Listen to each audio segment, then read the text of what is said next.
Hello बच्चों, आज हम क्लास 3 की हिंदी की बुक रिमझिम का पार्ट 2 करेंगे। शेखीबाज मक्खी। शेखीबाज कहते हैं जो बढ़ चढ़कर बातें करता है। ये पार्ट ऐसी मक्खी के बारे में है जो बढ़ चढ़कर बातें करती थी, अपनी डींगे हाँकती थी। तो चलो अपनी कहानी को शुरू करते हैं। एक जंगल में शेर भोजन के बाद विश्राम कर रहा था। अभी वह सो भी नहीं पाया था कि एक मक्खी उसके कान के पास आकर भिन भिन करने लगी। शेर 2-3 दिन से नहाया नहीं था, इसीलिए मक्खी बार बार उसे परेशान करने लगी। शेर गुस्से से दहाड़ा, मक्खी दूर हट जा, नहीं तो तुझे जान से मार दूंगा। मक्खी बोली, जंगल के राजा को ऐसी बात शोभा नहीं देती है। शेर को और गुस्सा आ गया। वह मक्खी को मारने के लिए पंजा उठाता। तो मक्खी कभी शेर के कान पर जा बैठती तो कभी गाल पर, कभी गले और कभी माथे पर। साथ ही वह मक्खी कहती, मैं तुमसे नहीं डरती, हिम्मत हो तो आओ। शेर छोटी सी मक्खी को मारने के चक्कर में खुद को ही घायल करता जाता। मक्खी तुरंत ही उड़ जाती। शेर थक गया और बोला, मक्खी बहन, मैं हारा और तुम जीती, बस मेरा पीछा छोड़ो। अब मक्खी घमंड में चूर होकर आगे उड़ चली। सामने एक हाथी मिला।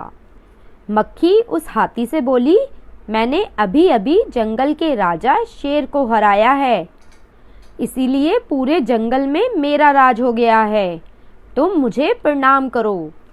हाथी मक्खी के साथ बहस करके टाइम खराब नहीं करना चाहता था, इसीलिए उसने सूंड उठाकर उसे प्रणाम कर दिया।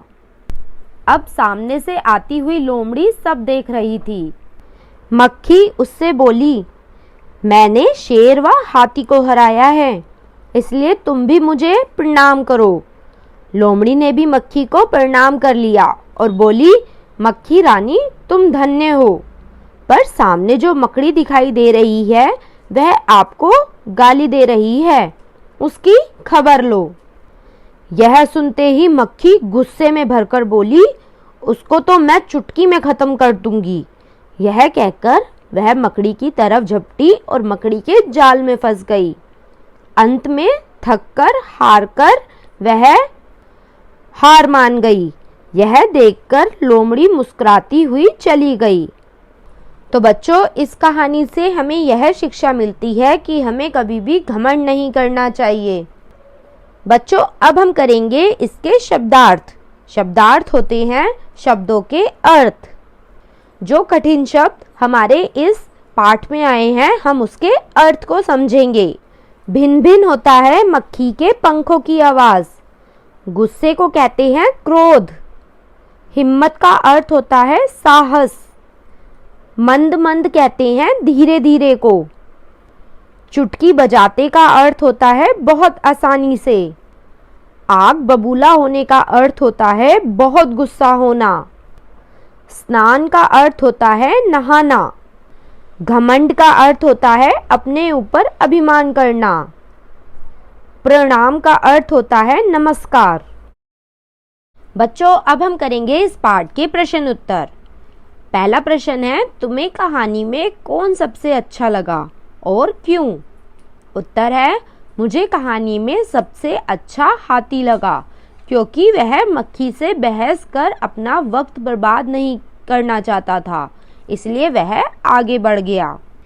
अगला प्रश्न है, अगर कहानी का नाम मक्खी को ध्यान में ना रखकर लोमड़ी और शेर को ध्यान में रखकर लिखा जाता तो उसका क्या नाम होता? उत्तर है, अगर लोमड़ी को ध्यान में रखकर नाम रखा जाता पाठ का तो उसका नाम होता चालाक लोमड़ी, और शेर को ध्यान में रखकर पाठ का नाम रखा जाता तो पाठ का नाम होता आलसी शेर। अगला प्रश्न है, अब तुम कहानी के लिए एक और नया शीर्षक सोचो। यह शीर्षक कहानी के किसी पात्र पर नहीं होना चाहिए। इसका उत्तर हो जाएगा, कहानी का शीर्षक हो सकता है जैसे को तैसा। अगला प्रश्न है, शेर तो भोजन करके आराम कर रहा था, तुम खाना खाकर क्या करते हो? अक्सर लिखना है कि हम अक्सर क्या करते हैं खाना खाने के बाद। तो मैंने तो इसमें लिखा है, मैं रात को भोजन करके अक्सर सोने चली जाती हूँ। और कभी कभी में आएगा, मैं कभी कभी भोजन करके घूमती हूँ। अगला प्रश्न है, कहानी के हिसाब से बताओ। कहानी के हिसाब से घमंडी कौन था? घमंडी मक्खी थी। चतुर लोमड़ी थी।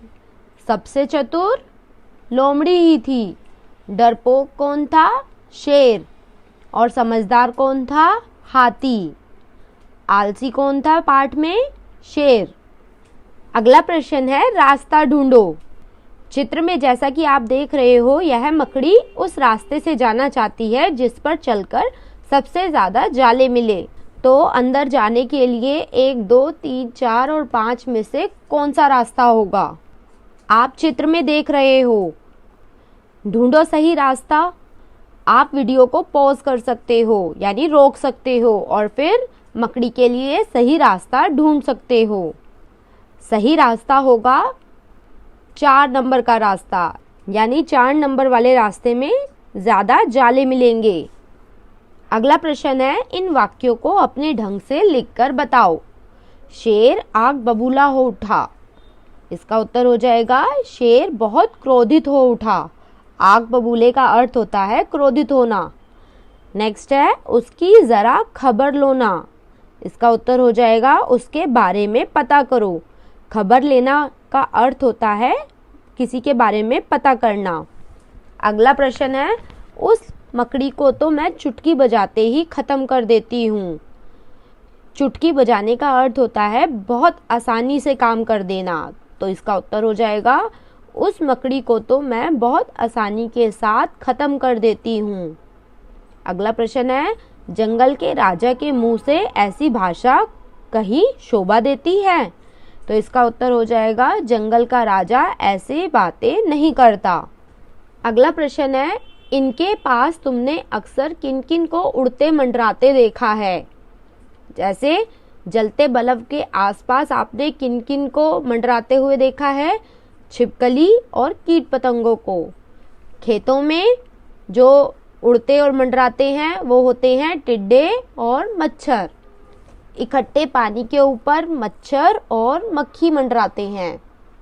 फूलों पर तितली और भौरे मंडराते हैं। कचरे के ढेर पर मक्खी और मच्छर मंडराते हैं।